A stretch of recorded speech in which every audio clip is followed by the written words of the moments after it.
우리 창세기 45장 5절 말씀, 우리 짧은 한 구절이지만 우리가 또 기도 제목으로 많은 생각을 하고 덧붙잡는 시간 되기를 바랍니다. 창세기 45장 5절입니다.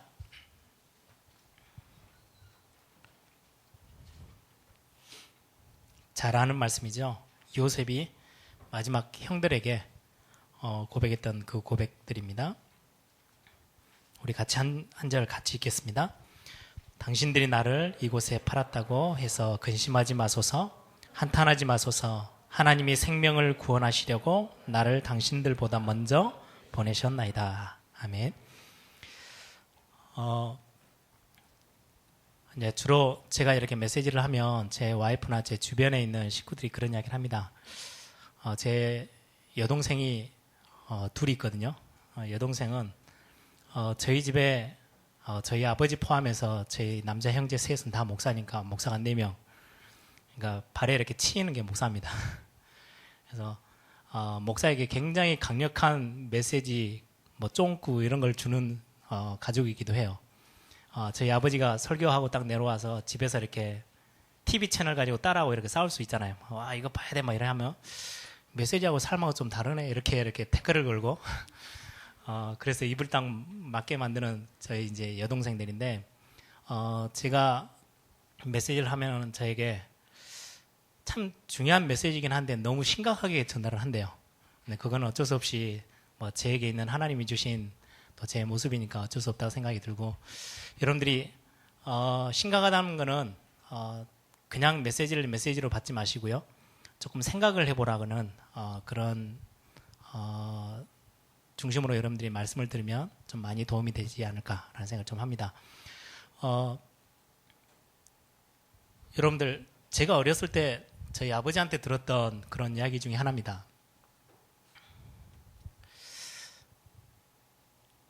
출발을 해요. 신앙생활을 하든 뭐 공부를 하든 이게 원래 가야 될 우리의 길입니다. 성경에서 말하는 중요한 하나님이 하나님의 자녀들에게 주신 굉장히 중요한 축복들이 있는 우리가 걸어가야 될 길, 우리의 인생. 그런데 우리는 자꾸 다른 방향으로 가고 있을 때가 굉장히 많죠.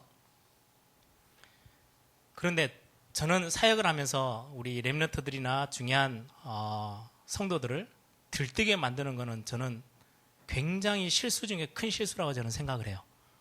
그게 무슨 말이냐면, 뭔가 예전에 제가 제 선배 목사님이 목회하는 아주 높은 선배님이에요. 저희 예전에 제가 신학을 공부했던 고신에서는 굉장히 영향력 있는 목사님이에요. 어느 정도냐, 그 밑에 부교역자가 갔다 6개월 이상 버티는 부교역자가 없어요. 다 나가 떨어져요.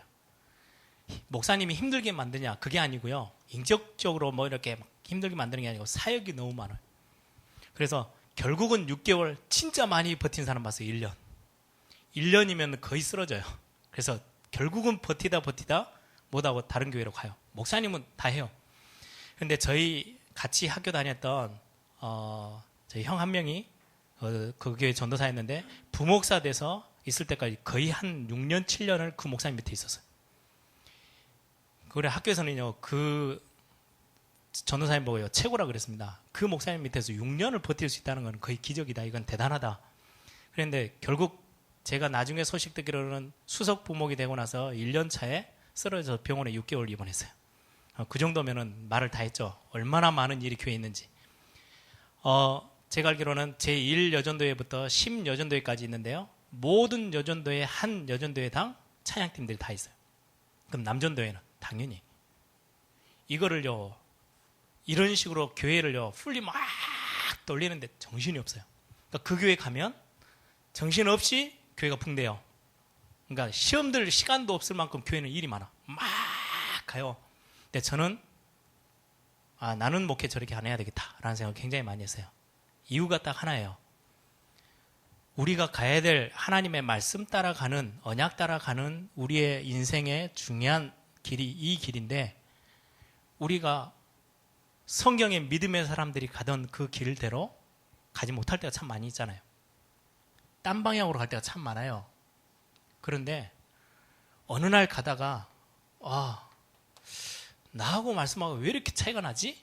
라는 고민도 못할 만큼 들뜨게 만들어서 끌고 가면요, 결국은 다 무너져 버려요. 10년을 신앙생활하면요 더 벌어지는데요, 더 갈등들, 더 심한, 말씀과 전혀 상관없는, 옛날 중세교회가 안 그랬습니까? 그리 가면 신앙생활은요 어디서부터 시작하냐니까, 왜 나하고 말씀하고 안 맞지? 왜 나하고 말씀하고 너무 갭이 크지? 이 고민 안 하면, 야, 내가 이거 신앙생활 열심히 하고 막 노력하고 최선을 다하는데도 불구하고 왜 나는 말씀대로 안 사라지지?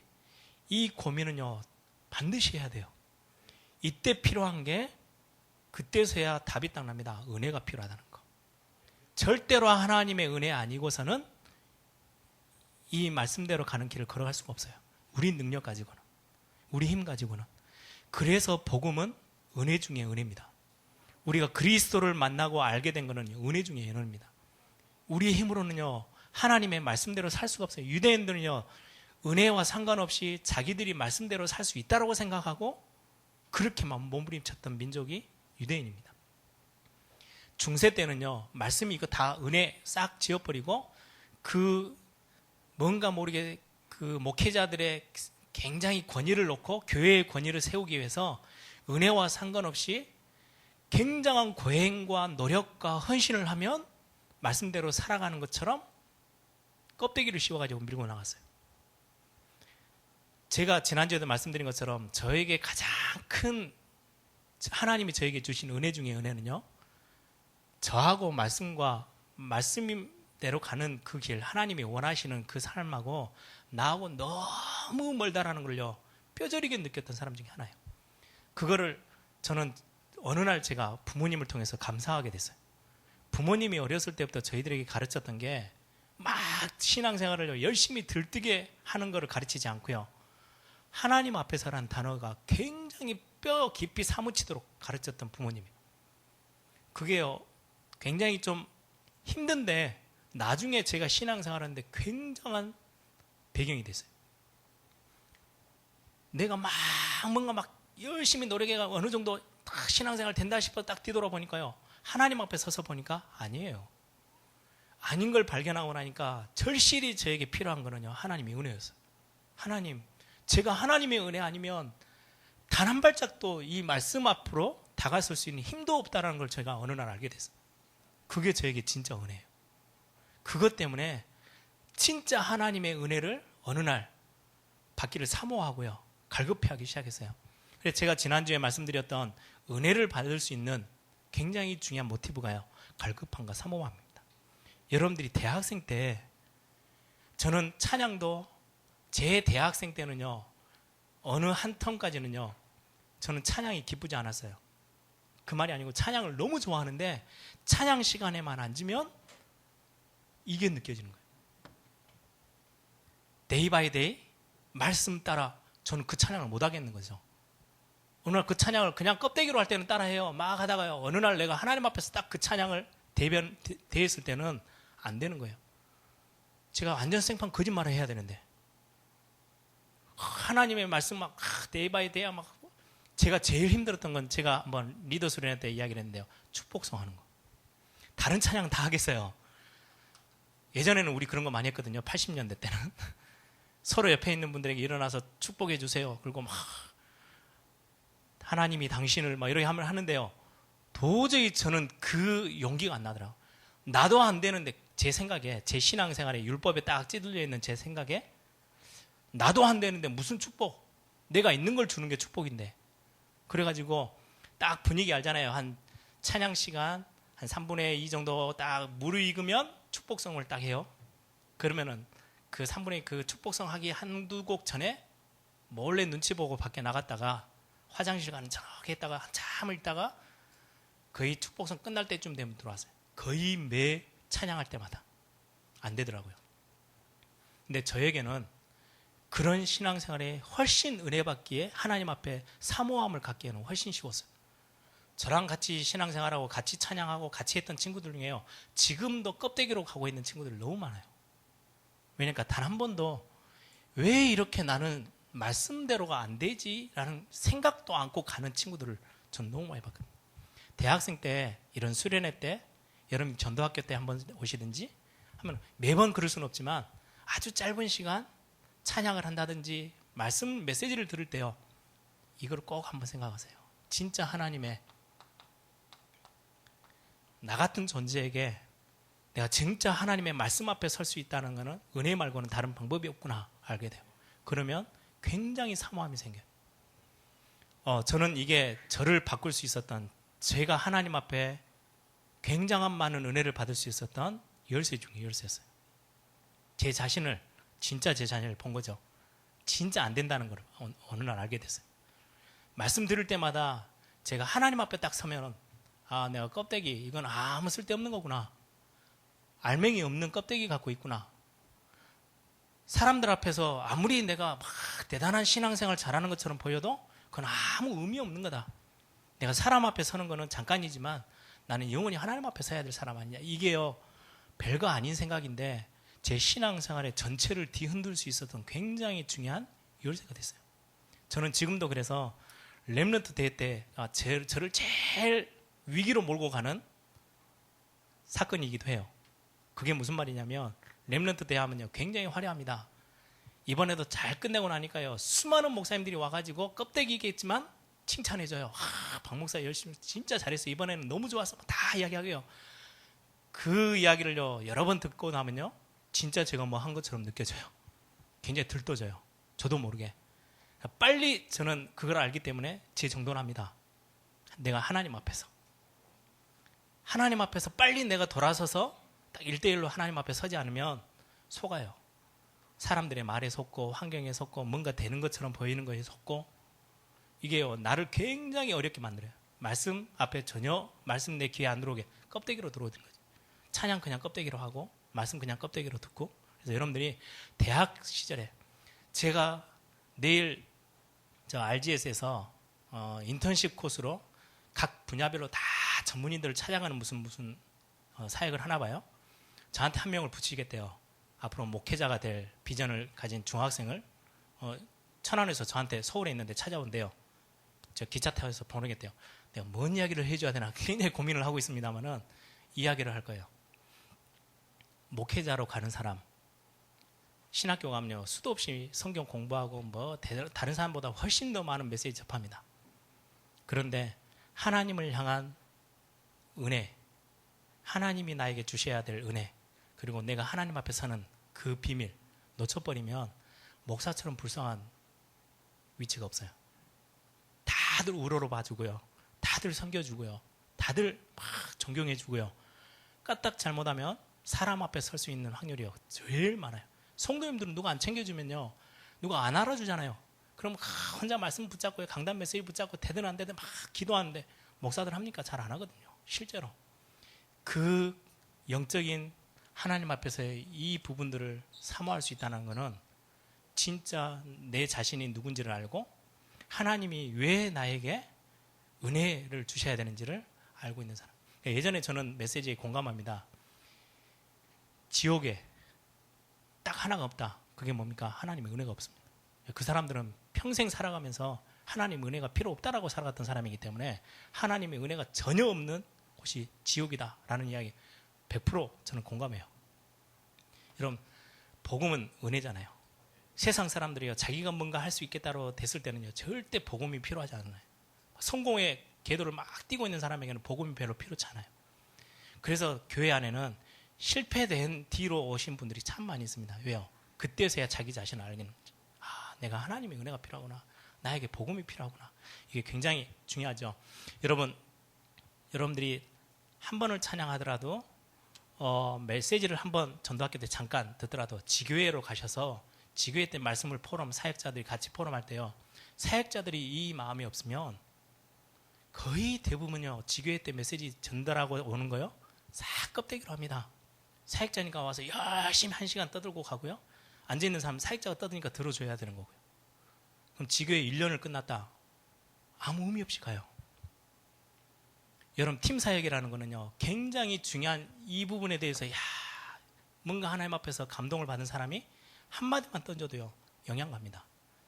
사람을 살리고 죽이고 영으로 움직이는 거는 실제 진짜가 움직이는 거지 가짜로는 절대로 사람을 움직일 수 없기 때문에 우리 사역자가 한 번쯤만 이 부분은 놓치지 마시고요. 이번 학기 시작하면서 지교회 사역을 한다든지, 말씀이 부족해서 지교회 사역이 안 되는 게 아니고요. 말씀이 부족해서 사람들이 함께 이렇게 다 뭔가 중심을 모아서 같이 하지 못하는 거는 말씀이 부족하고 능력이 없어서가 아닙니다. 실제를 놓쳐버리면 그래야 돼요. 그래서 꼭 이 부분들을 여러분들 이번 학기 동안에는 조금 회복할 수 있는 그런 시간들이 됐으면 좋겠어요. 꼭 한 번은 체험하고 가세요. 그날 성경에서 7명의 렘넌트가 체험했던 그날, 여러분들 인생에, 그것도 대학생 시절에 이 사모함과 갈급함 속에서, 간절함 속에서 꼭 이 날을 맛보고 가세요. 사도행전 1장 3절 하나님의 나라.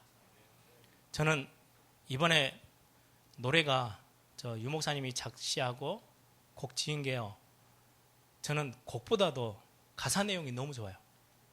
주여 나의 삶 속에도 마찬가지지만 하나님의 나라. 그래서 저는 요즘 들어서 메시지가 계속 연결이 되니까 이 찬양을 부르기보다는 찬양 가사를 가지고 묵상을 굉장히 많이 합니다. 하나님의 나라가 렘넌트 위에 임하게 하소서. 야, 진짜 간절히 저는 렘넌트 사역 진짜 회수로 해봤거든요. 제가 89년도에 대학생들과 청소년 사역을 시작해서 지금 몇 년, 23년, 4년 벌써 됐네. 이런 생각을 많이 해요. 진짜 많은 시간 중심에서 한 번도 이렇게 삐뚤어지지 않고 진짜 렘넌트들, 후대들을 놓고 기도하기 시작했는데, 이번에 들어오면서요, 정말 간절히 제 가슴에 기도 제목으로 던져지는 거, 렘넌트 위에 이 응답, 하나님의 나라. 제가 렘넌트들 앞에 설 때마다요, 우리 성도님들 앞에 설 때마다 이 기도 제목이 얼마나 간절해진지, 이날은 한 번만 체험해도 됩니다. 굉장한 많은 응답들이 찾아옵니다. 그래야 되면은 1장 14절에요. 여러분들이 사건이나 뭔가 속에서요, 굉장히 중요한 응답들을 보게 돼요.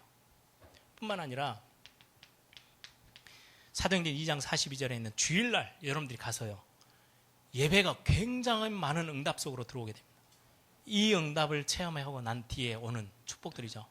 뿐만 아니라 2장 46절에 여러분들이 현장으로, 학교로 갔을 때, 현장으로 갔을 때 여러분들이 날마다 경험하는 그 현장 속에서 이전에 보지 못했던 중요한 응답들을 보게 돼요. 이 응답 뒤에 따라오는, 그때 여러분들이 체험하게 되는 굉장히 중요한 눈이 열리게 될 겁니다. 2장 9절에서 11절 전도의 문. 하나님이 전도의 문을 이렇게 완벽하게 준비하셨구나. 그 뒤에 따라오는 2장 41절에 3천 제자, 내 현장에, 내 주위에 굉장히 중요한 제자들을 이렇게 세우셨네? 라는 거를 이거와 함께 봐요. 오늘 저는 제목 보면서 너무 제목 하나 참, 주제가 너무 좋다. 그날을 위한 오늘. 여러분들이 오늘 이 응답, 성경에 있었던 그 응답, 7명의 렘넌트들이 반드시 체험하고 갔던 그 응답에 나를 여러분들이 체험할 수 있도록 여러분들이 사모함과 간절함과 갈급함들이 여러분들이 있기를 바랍니다. 그런데 오늘은 제가 이게 주제가 아니고, 지난주에 이 말씀을 드렸다면 오늘은요, 이거 말씀 다 알아들어요. 이게 얼마나 필요한지도 알고 있어요. 주일날마다 막 사모해요. 그런데 안 돼.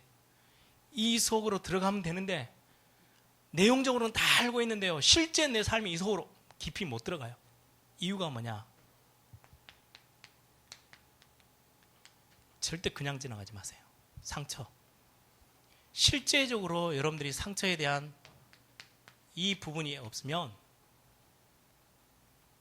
믿음도 잘하고요, 신앙생활도 잘하고 다 잘하는 것처럼 보이는데 영적인 부분은 딱 정지돼 버려요. 영적인 부분이 딱 마비되니까 이 깊이 알고 있는 건데 못 들어가요. 왜 그렇게 많이 하나님의 나라, 그리스도의 비밀 다 이야기 듣고 메시지 알고 여러분 다 알잖아요. 아는데 안 되어져요.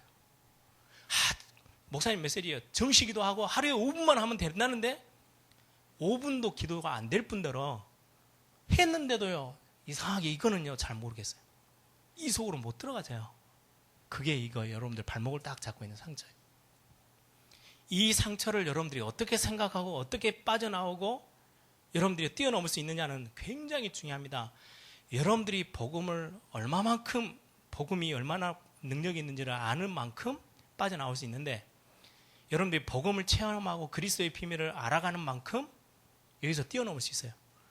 그걸 보고 하나님의 나라라 그래요. 렘넌트 위에 하나님의 나라 임하게 하소서. 그 다음에 따라오는 게 진짜 중요한 나를 떠난 진짜 나를 발견할 수 있고요. 그때부터 오늘이라는 환경에 매여 있는 나를 떠나서 나를 진짜 나를 하나님이 축복으로 나를 세우신 그 나를 진짜 나를 정체성을 찾아낼 수 있고 미래 속에 매여 있지 않고요. 진짜 환경과 모든 걸 거슬러서 다 도전할 수 있는 나를 찾아낼 수 있거든요. 여러분들 오늘 메시지를 여러분들이 좀 깊이 학기를 시작하면서 이 고민 가지고 여러분들 지교회 사역자들은 한 학기 동안 차분하게 우리 여러분들 후배들과 함께요. 고민하고 같이 기도 제목 정하고 이것 때문에 한번 도전할 것들이 있으면 도전하고 하기를 바랍니다. 한 번만 딱 체험해버리면 되는데 이게 해결이 안 되면 이 속으로요 가지를 못해요. 제가 제 삶을 한번 돌아봤어요. 언제 이 축복이 딱 저를 찾아왔던 때가 언젠지. 많은 찬양과 메시지 속에서 내가 하나님 앞에서 막 몸부림치면서 여기에 대한 부분들이 하나씩 해결해져 나갔을 때 번뜩하고 저에게요 하나님의 말씀이 부딪혀온 게 이 부분이었습니다. 그래 맞다. 내가 이거를 가지고 있는 동안에는 절대로 해결이 안 될 거다. 그러면 여러분들은 지금 대학생들이잖아요. 빨리 대학 졸업하기 전에 세상 나가기 전에 중직자 세워지기 전에 이 부분과 이 부분에 대한 답은 반드시 딱 쥐고 있어야 돼요. 지금 교회에 대한 거 여러분들에 대한 많은 부분들 빨리 답을 찾아야 됩니다. 그러면 상처라는 거 여러분들을 좀 발견하고 여러분들을 좀 볼 수 있는 시간들이 있었으면 좋겠는데요. 제가 적는 몇 가지 단어들 그 속에 한 4-5개가 여러분들이 딱 얻어 걸려 있다. 그러면 내가 상처를 아직 좀 못 벗어나고 있는 거구나 라고 여러분들 좀 분석할 수 있을 거예요. 부모에 대한 제가 만난 렘넌트들 중에 이 부분에 대한 상처 없는 사람 거의 없어요. 저도 마찬가지였고 거의 대부분 부모에 대해서요 상처를 다 갖고 있어요. 형제 갈등, 형제 안에 있는 갈등들, 또 예전에 있었던 충격들 있죠. 무슨 사건을 통해서든지. 제가 만났던 고등학교 3학년 학생은요 중학교 들어오기 전에 초등학교 6학년 때 동네 오빠에게 성폭행 당했던 게 그게 충격이 얼마나 충격이겠어요. 그게요 평생을 상처로 딱 가로막아서 전혀 은혜도 뭐 다른 사람과 인간관계 다 단절시키고 있는 걸 저는 봤어요. 그런 충격. 예전에 한번 제가 대학 2학년 때 큰 교통사고를 났거든요. 저희 팀들이 신문에 나올 만큼 25명 타는 콤비를 뒤에서요 대형버스가 와서 받았어요. 완전히 뭐 죽다 살았죠. 저도 그 속에 있었는데.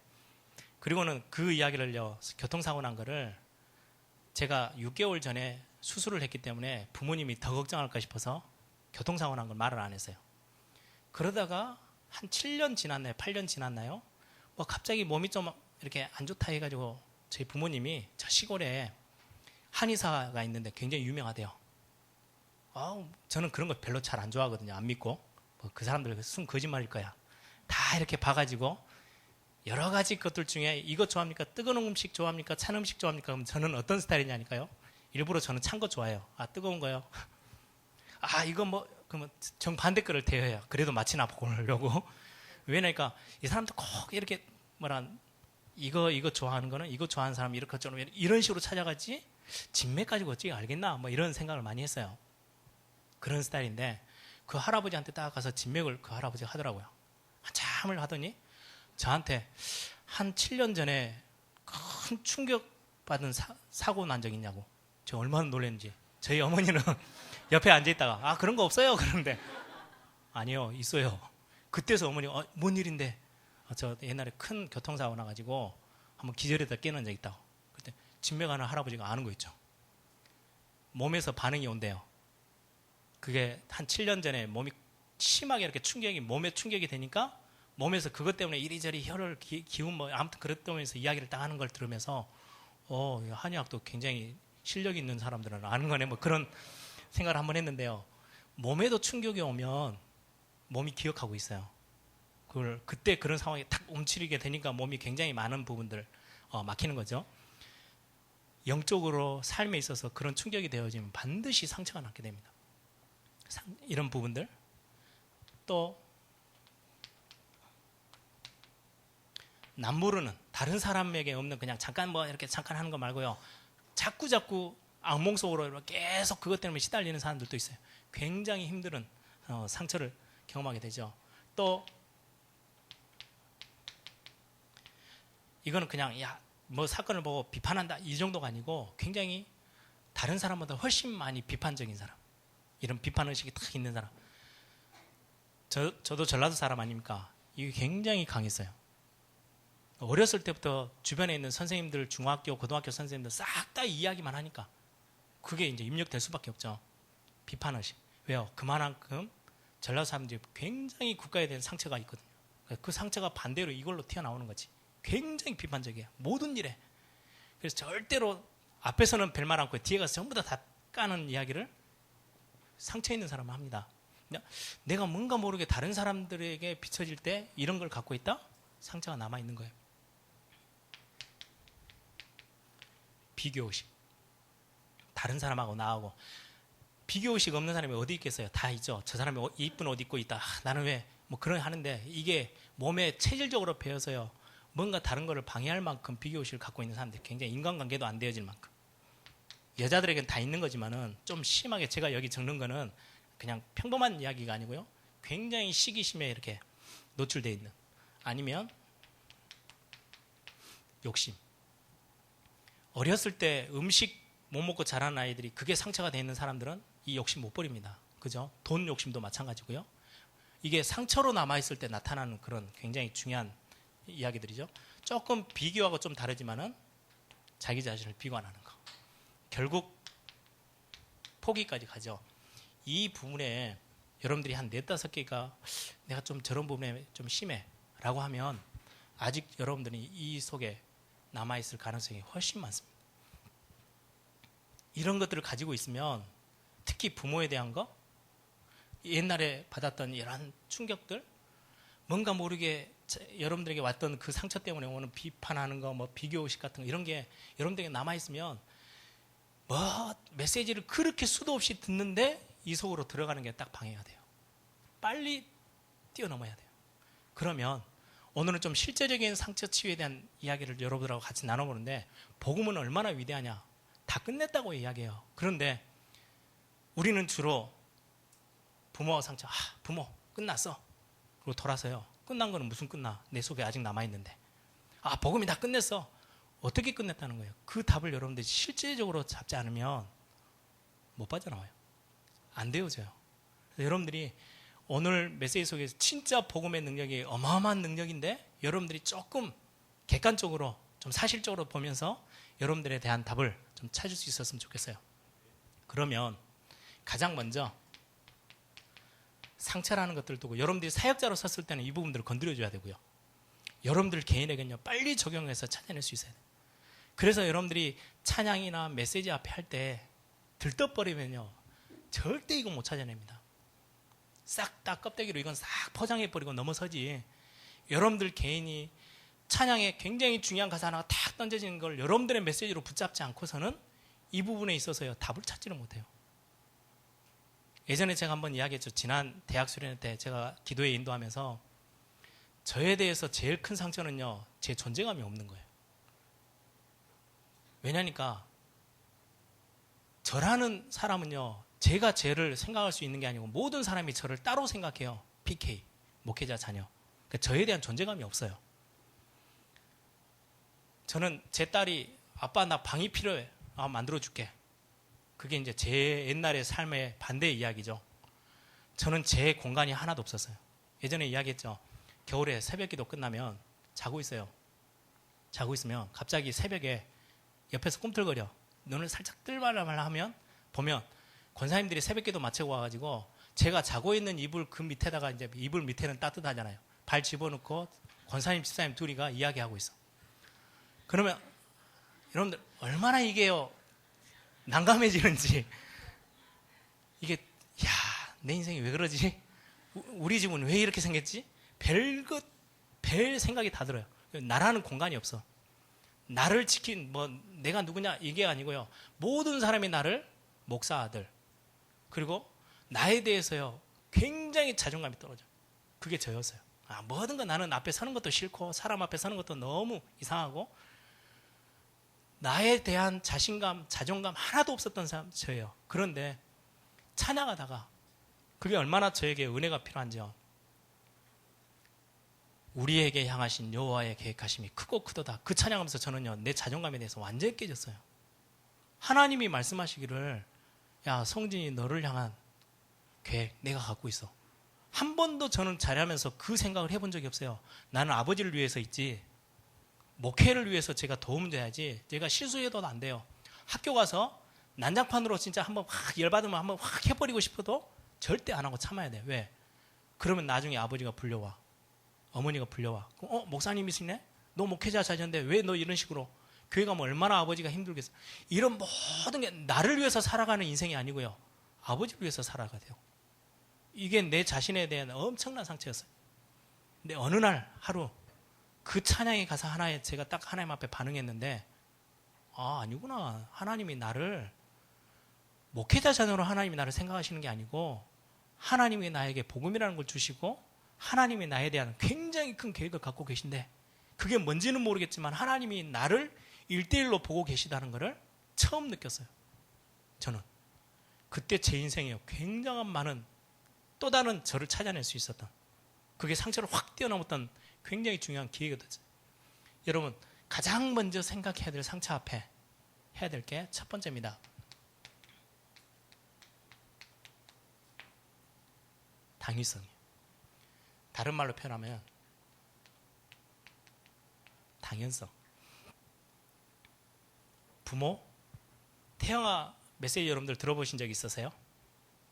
태영아 메시지 들을 때 부모와 자식과의 관계 굉장히 많이 다를 수밖에 없잖아요. 태영아 보면 그게 전체니까.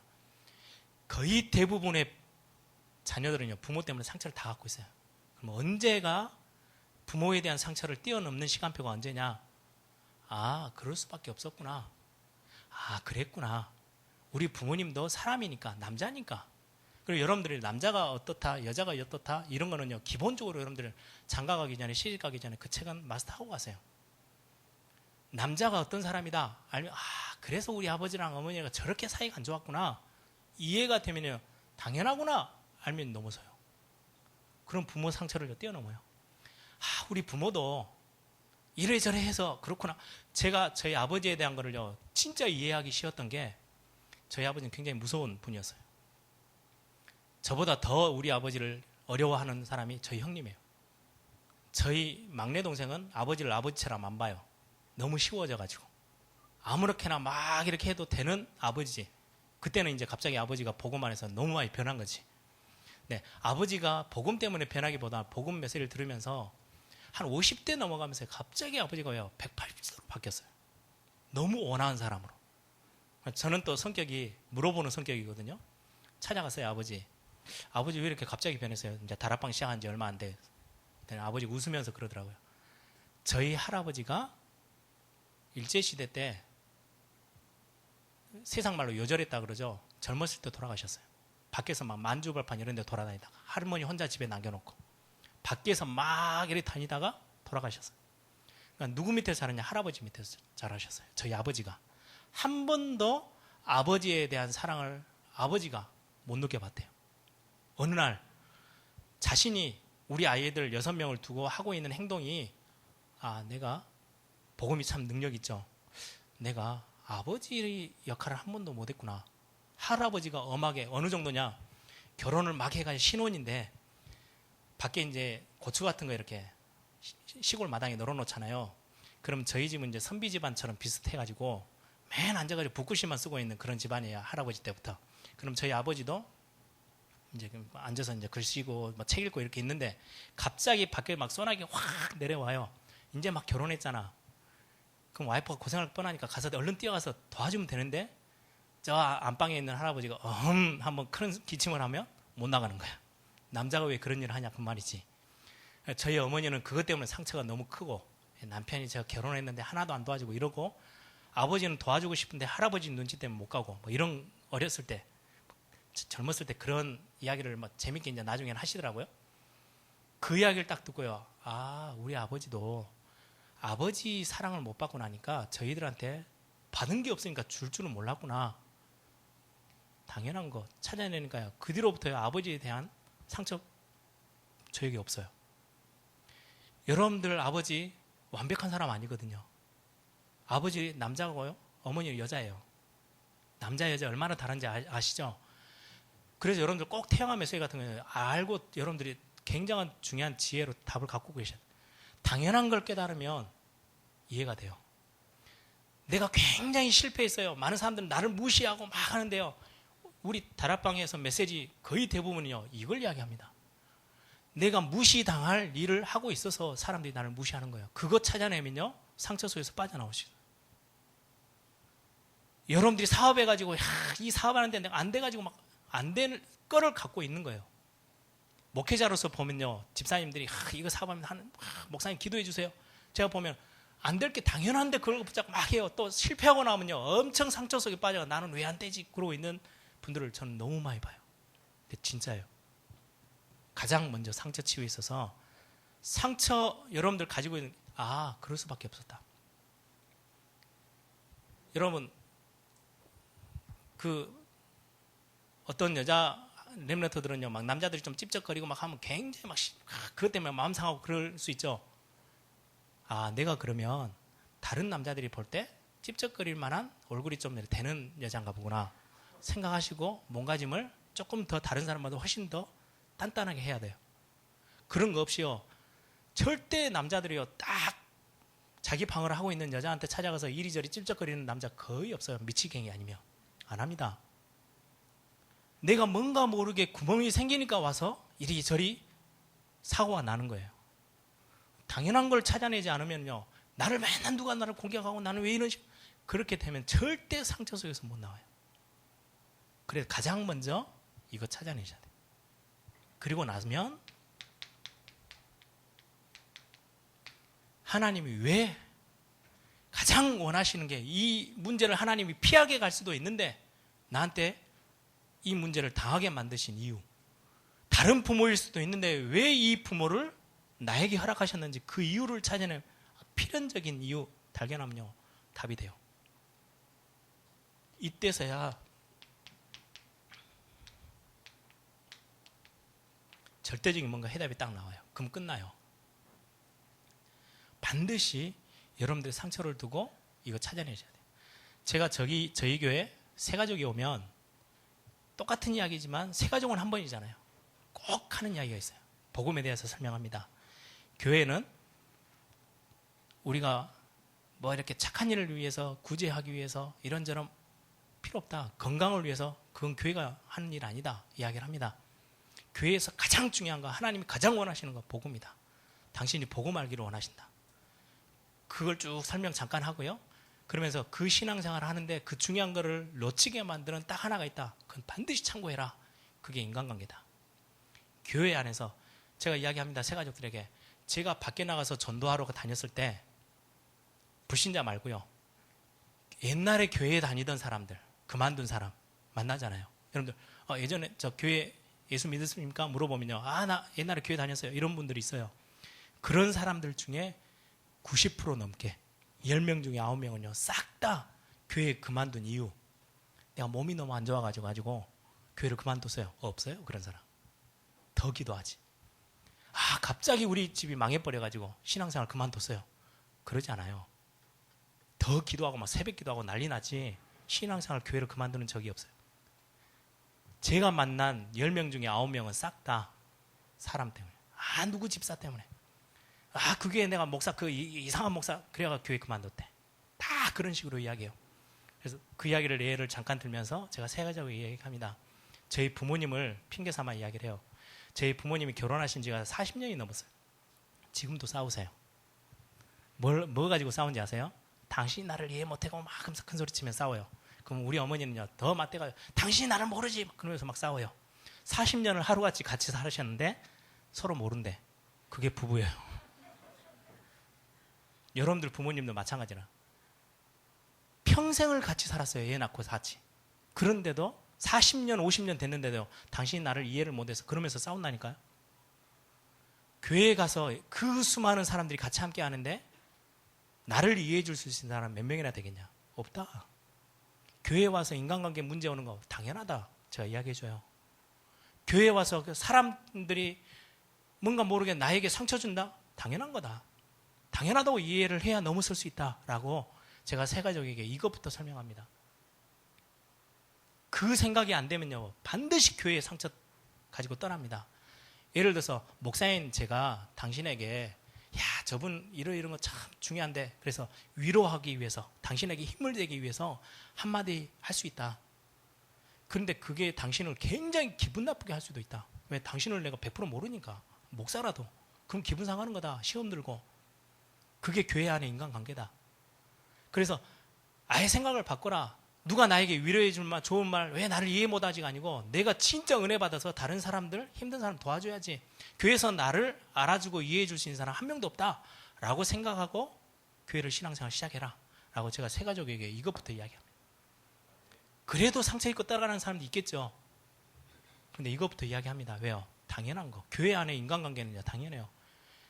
다른 교회에서 저희 교회 오시는, 이렇게 옮겨 오시는 분들 100% 제가요, 상처 건드리는 이야기겠지만 이 이야기부터 합니다. 당연한 걸 당신은 못 넘어선 거다.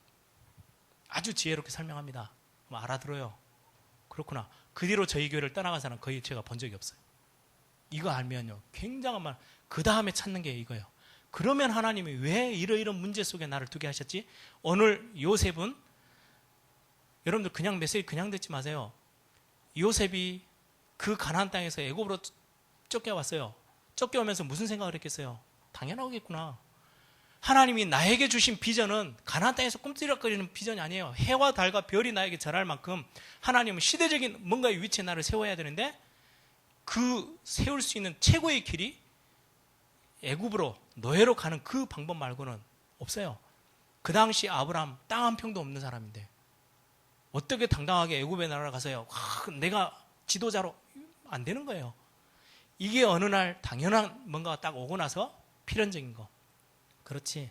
그러면 이 속에서 내가 해야 될 거. 하나님이 원하시는 거. 노예로 있으면서 하나님이 원하시는 거. 감옥에 가 있으면서 하나님이 원하시는 거.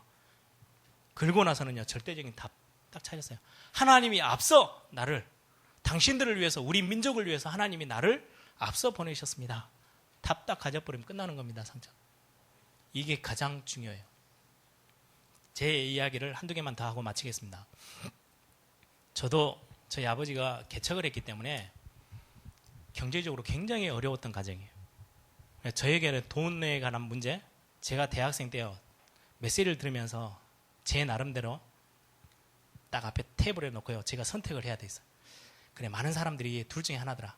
돈 없어서 가난하게 자란 사람들이 진짜 이 돈의 문제를 심각하게 생각하고 진짜 멋있는 성공하는 사람으로 탁 써서 어려운 사람들 돕는 사람이 있는 반면에 돈에 구질구질하게 살아가는 사람이 분명히 두 가지 있더라. 나는 이걸 선택해야지 라고 생각까지 했는데도 돈이 없으니까요, 힘들어요. 굉장히 힘들더라. 자존심 상하고. 다른 애들은 다 갈 수 있는 선교회에 한 번도 못 가 따라가고요. 이게 돈이 없으니까 굉장히 자존심 상하고 말 못할 만큼 상처를 건드려지니까 왜 나는 돈이 없고, 제가 이야기했죠. 저는 밥을 많이 못 먹어가지고 너무 많이 굶어서 위가 구멍난 사람이에요. 그거에 대한 상처가 굉장히 컸어요. 돈이 없는 거예요. 왜 나는 내 손에 돈이 없지? 어느 날 제가 하나님 앞에요, 막 몸을 버들버들 떨면서 내 돈 없는 것 때문에 너무 답답해서 하나님 앞에 기도한 적이 있어요. 하나님, 나는 왜 돈이 없습니까? 우리 집은 왜 이렇게 돈이 없습니까? 어느 날 생각이 좀 바뀌었어요. 돈이 있을 이유가 별로 없더라고. 돈 없으면 안 가면 돼. 그리고 내가 지금 무슨 돈을 가지고 막 떵떵거릴 이유도 전혀 없어. 그러면서 하나님 앞에서 그런 기도를 찾았어요. 분명히 하나님이 나를 세계복음화로 부르신 사람 맞다. 그러면 세계복음화, 단 지금 내가 지금 벌벌벌 떨고 있는 30만 원, 이것 가지고 세계복음화 안 될 거다. 세계복음화를 하려면은 수십억, 수백억이 필요할 수도 있다. 그때 제 대학 2학년 때 제 생각에, 그러면 왜 하나님이 나에게 이 경제 문제를 계속 고민하게 만드실까? 지금 나는 30만 원짜리밖에 그릇이 안 돼요. 30만 원 없으면 벌벌 떨고요. 학비 없으면요, 막 힘이 쭉쭉 빠지고 그래요. 내 그릇은 30만 원 수준이야. 근데 세계복음화, 진짜 하나님이 나를 세계복음화하는 사람으로 부르신 게 맞다면 내 그릇을 어느 정도까지 키워야 되냐? 몇십억, 몇백억짜리 그릇으로 키워놔야 세계복음화는 되는 거예요. 하나님이 나를 세계복음화로 부르신 게 맞다? 그럼 내 경제 그릇을 어디까지 키워야 되느냐? 몇백억이 제 앞에 돌아다녀도 눈 하나 깜짝 안 할 만큼 제 그릇은 커져 있어야 하나님이 나를 진짜 세계복음화로 쓸 수 있는 거예요. 하나님이 나를 세계복음화의 사람으로 불렀는데 30만 원 때문에 매번 제가 사람 속이고 이리저리 아웅가리고 이렇게 하고 있으면 하나님이 저를요 세계복음화의 메인에는 절대 못 세우시는 거지. 내가 준비가 안 되니까. 그때 그러면 이번 기회 때 내가 내 그릇을 깨는 작업을 해야 되겠다. 답 딱 찾았어요. 그리고는 하나님, 내 돈 없어도 됩니다. 대신에 이것 때문에 내가 벌벌 떠는 인생은 안 돼야 되겠습니다. 제 인생의 경제, 이번 사건 아니면 제가 그 생각도 있어요. 이번에 내가 이 돈 문제를 친구에게 돈을 빌린다, 뭐 이리저리 해서 돈을 30만 원 채워서 하고 싶은 걸 해버렸다? 그릇을 키운 게 아니고 다른 걸로 조금 메꾼 거예요. 그러면 하나님의 목적은 내 그릇을 깨는 건데, 내 그릇을 바꾸는 건데, 이거 안 바꾸면 또 몇 개월 뒤에 또 다른 파트에서 돈 문제 또 떠나올 거다. 평생 나에게 돈 문제는 절대 안 떠날 거다. 이유가, 하나님이 나에게 주신 이유가 네 돈 때문에 한번 고민해봐. 네 돈 때문에 고생 좀 해. 이게 아니고 내 그릇을 키우기 위한 하나님의 계획이라면 내가 이거를 깨기 전까지는 반드시 따라다니는 문제다. 내 인생 처음부터 끝까지 계속. 하나님이 나를 세계복음에 안 부르셨으면 괜찮은데 부르신 게 언약이 맞다면. 그럼 가감이 왜 10년 뒤에 내 그릇을 깨겠냐. 지금 내가 깨버리고 새 그릇 딱 큰 그릇 갔지.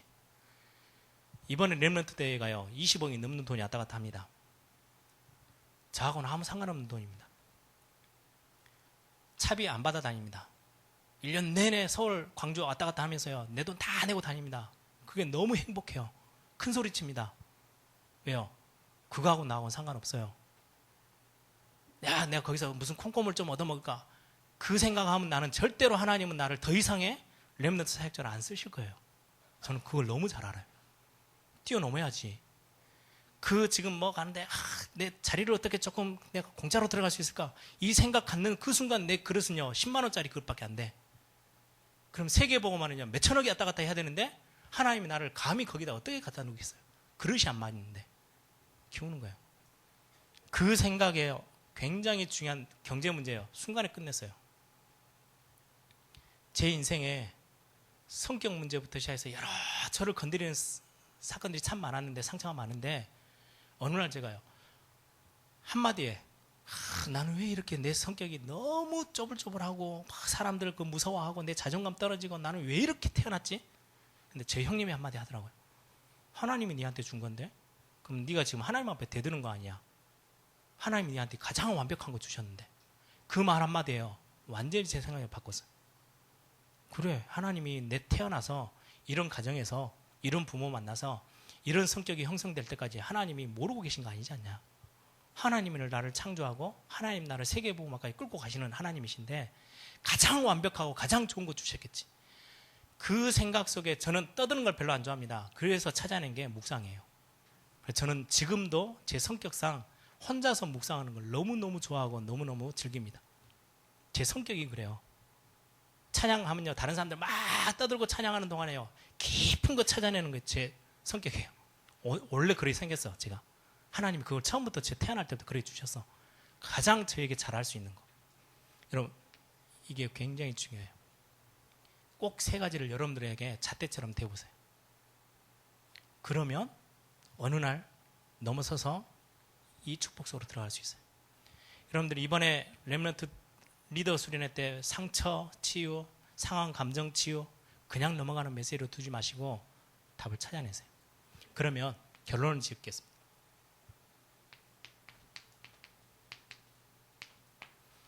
여러분 대학으로 들어가서 지교회 뭐 해야 되지? 절대 껍데기 하는 거는요 10번 해도 10번 다 손해입니다.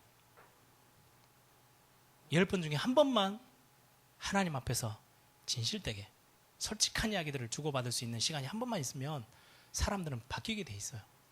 하나님이 은혜가 필요한 시간으로 만드시면 돼요.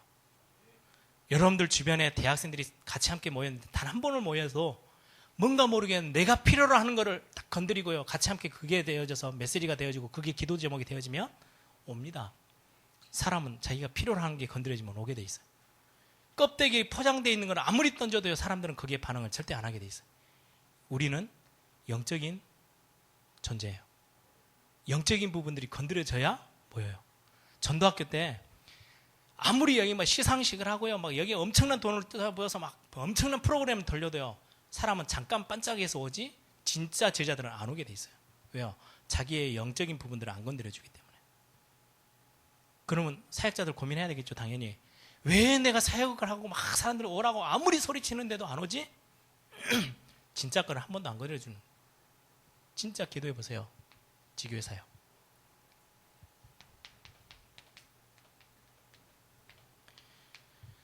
렘넌트 사역하면서 제가 제일 많이 고민하는 부분입니다. 여러분들 대학 전도 신학원 이제 시작합니다. 이번에는 말씀드렸겠지만 좀 학기제로 움직여서요. 여러분들과 조금 더 소그룹으로 여러분들 중간 사역자들과 연결고리를 만들어 보려고 몸부림치고 있습니다. 완벽하지는 않지만 한 걸음 한 걸음 시작합니다. 그러면 그 모임 속에서 여러분들이 찾아내야 될 숙제입니다. 느닷없이 딱 앉혀가지고 사역자가 지교에 오자마자 상처 내놔봐. 당위성, 필연성, 절대성 말 안 통합니다. 진짜 지혜가 필요하고요. 진짜 여러분들이 기도하면서요.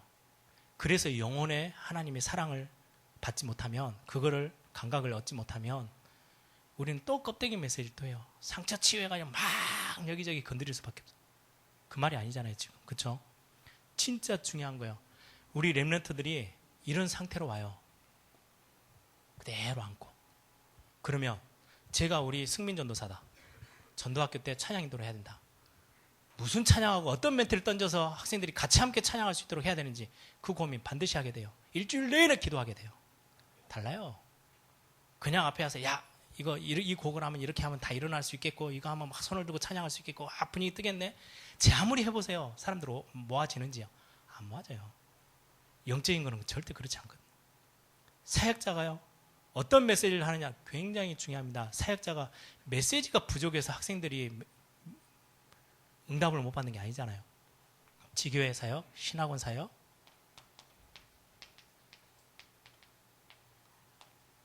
꼭 찾아내세요. 모든 포인트는요. 이 축복이 하나님의 나라가 우리 렘넌트들이 경험하고 가야 되겠는데 거의 대부분 100% 여기에 다 걸려있어. 그래 힘들어서 와. 자기도 몰라 여기 걸려있는지도. 어떤 학생들은요. 하나님의 응답으로 가는 길 이거하고 자기하고 얼마큼 떨어져 있는지도 인지도 못하고 감각도 없이 무감각 상태로 예배하러 와. 그거를 감을 갖고요. 어떻게 이거를 생각하게 만들고 하나님 앞에서 은혜가 필요하게끔 진짜 하나님 앞에 간절함이 생기도록 만들 수 있는지. 그게 해야 될 게요. 메신저고 찬양 인도자들이잖아요. 그게 위에 있는 사역자들이에요. 그거 전혀 내면 모르고 그냥 막 달라두면요. 그러니까 지교회가 되는 데가 있고 아무리 열심히 해야 돼요. 지교회가 안 되어지는 데가 있어요. 그 차이입니다. 여러분들 이번 학기에는 우리가 조금 포장된 것 좀 떨어내고요. 여러분들 진짜 중요한 사역자로 학생 사역자들 저는 그게 훨씬 더 유리하다고 생각해요. 어떤 부분에 왜? 경험이 없으니까 하나님 앞에 더 간절히 기도하잖아요. 경험 많은 사역자요. 저 같은 사역자가 잘못돼 버리면 완전 껍데기로 갑니다. 왜요? 하던 거. 뭐 이렇게 해봐서 경험도 많어. 하나님의 은혜하고 상관없어. 내 말재주 가지고 다 해. 하나님의 사역은 절대로 응답은 안 오게 돼 있죠. 하나님이 거짓말 하시는 분입니까? 우리의 껍데기에 속으십니까? 아니잖아요. 진짜 하나님 앞에 엎드리는 은혜가 필요한 그 현장에 하나님은 이 응답을 주셔요. 그러면 우리 사역자들이 어떤 마음을 가져야 되는지 이 전도학교에 몇 명이 오든 10명이 오든 20명이 오든 우리가 앞에서 서는 사람들과 같이 함께 기도해야 될 우리 대학의 중요한 사명자들이 어떤 중심으로 현장을 보고 어떤 중심으로 우리 불신자들을 만나야 되는지 우리는 중요한 그런 중심들 가장 깊이 뿌리 박혀 있는 상처 여러분들이 맞다 맞장구 쳐버리면요 이거 더 깊어집니다. 이 부분을 꼭 찾아서 쉽지는 않겠지만 여러분들이 여러분들 걸 먼저 찾아내기 시작하면 굉장히 많은 응답들을 전달할 수 있게 될 겁니다. 우리 한번 다 같이 한번 기도하겠습니다. 여러분들이 말씀을 듣게 되면 말씀 앞에 여러분들이 조금 멀찌감히 떨어져서요. 말씀 앞에 여러분들 옆에 딱 세워보실 필요가 있어요. 그러면 굉장한 많은 답을 찾아내게 됩니다. 여러분들 그냥 여름에 있었던 상처 치유, 상한 감정 치유, 영적 치유 그냥 흘러가는 메시지를 두지 마시고 여러분들 그 자리에 딱 자리매김해 보세요. 그리고 하나님 앞에 서보세요. 많은 답을 얻게 돼요. 특히 오늘 메시지 여러분들이 좀 깊이 생각하시면서 하나님, 제가 하나님 앞에 섰습니다. 정말 하나님 이번 학기에 그냥 지나가는 항상 갔던 작년의 가을이 또 갔던 그 똑같은 가을이 아니고 이번 학기는 정말 하나님 앞에서 그날을 사모하고 그 응답을 체험하고 그 체험된 증거들을 가지고 This is my story. 이게 나의 간증거리고 이게 나의 인생의 스토리다 라는 것을 많은 불신자들과 여러분들의 제자들 앞에, 여러분들의 후배들 앞에 전달할 수 있는 증인으로 설 수 있도록 하나님 나에게 은혜를 주십시오. 정말 하나님 나에게 하나님의 은혜가 필요하기에 나에게 말씀대로 은혜를 허락해 주십시오. 우리 한번 다 같이 한번 통성을 함께 기도합니다. 살아계신 아버지 하나님 감사합니다. 살아계신 하나님께서 우리에게 주실 은혜를 사모합니다. 하나님 실제적인 우리의 상처의 치유를 당연성 필연적으로 하나님 우리에게 주셨던 것들 절대적인 하나님의 응답들을 가지고 우리의 상처를 뛰어넘어 정말로 세계를 살릴 수 있는 중요한 전도자들로 설 수 있도록 하나님 우리에게 복음의 능력을 가지고 복음의 능력 앞에 설 수 있는 그런 믿음의 사람이 되어주세요.